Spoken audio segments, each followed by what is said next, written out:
Хакасиядағы почта хабар газетаның көлігдегі атчылы қайшаның пір палғылысты туғын парша. Ол хығырық жыны паза редакцияны пірктірше терге керек. Газетаның полғыны сығарызын үшінға тұдық шоқшы тірперерге қарасшы. Паза тиражды өскірерге поссаринан полысшы.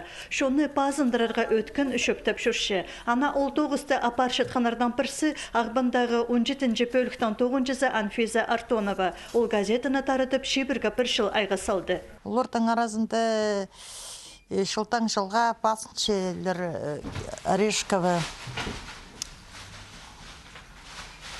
Орешкова басыншы, Итюкбекова Елизавета. Олар жылдан жылға. Өзін жүзі болған олар редакция заршывшелер. Редакция шоны аймық оңдайна пазындырыр оңдайлар тілепші. Газетінің көбізі почта пастыры тарыдылшы. Мұндағы тоғыншылар мұнаңарда өткін қабазарға жемдерлер. Мұндар сақчы біздің ұлық тираж болыр, оларға болызывс, пістаратывс, біз поштальонар прайзы мағат тоқынчы, газетелер бірде тұтылбейінше, күнің почтовый ящиктарда прайзына таратчыбыз.